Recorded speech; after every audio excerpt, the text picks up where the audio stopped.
It is urged by him that the High Court has fallen into error by opining that there was no justification to exercise jurisdiction under Article 226 of the Constitution of India, whereas the facts stated warranted deletion of such an observation by the DRAT, as a tribunal has no jurisdiction to grant such liberty, and especially when a settlement between the borrower and auction purchaser had been arrived at.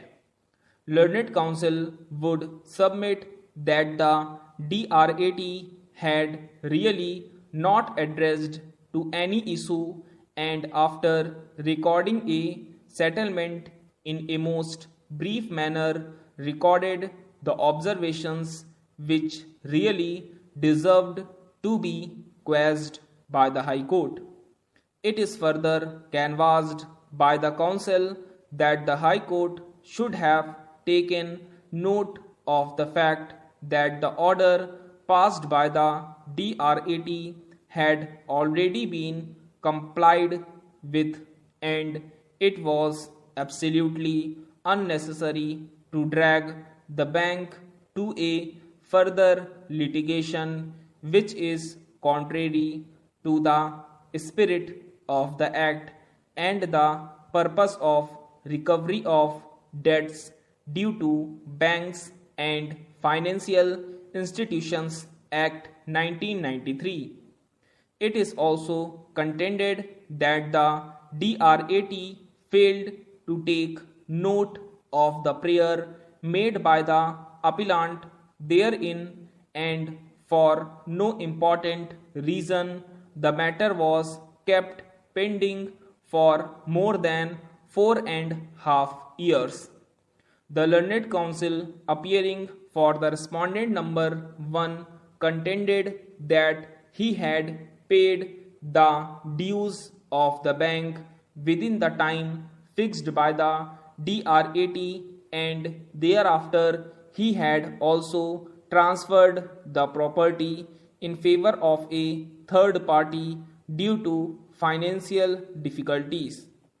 In essence, submission of Learned Counsel is that putting the clock back is likely to cause serious loss to him.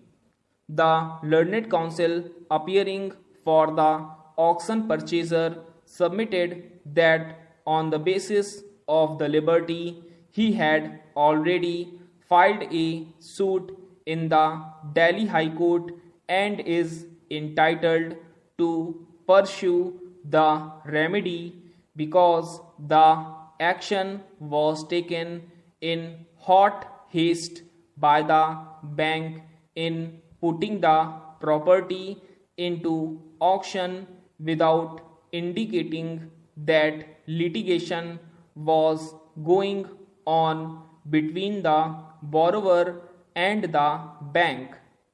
It is urged by him, had the said fact was made known, the third respondent would not have participated in the auction. It is argued by him that his claim for damages cannot be nullified by the decision of the High Court.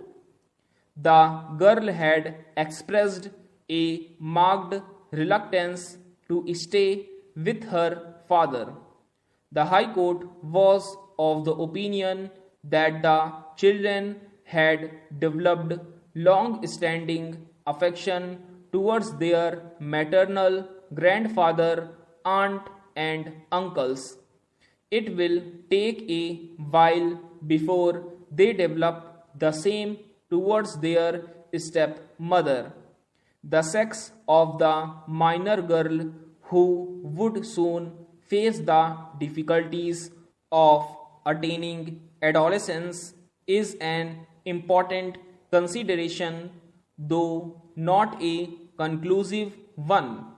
She will benefit from the guidance of her maternal aunt if custody is given to the respondent, which the appellant will be in no position to provide. Stop.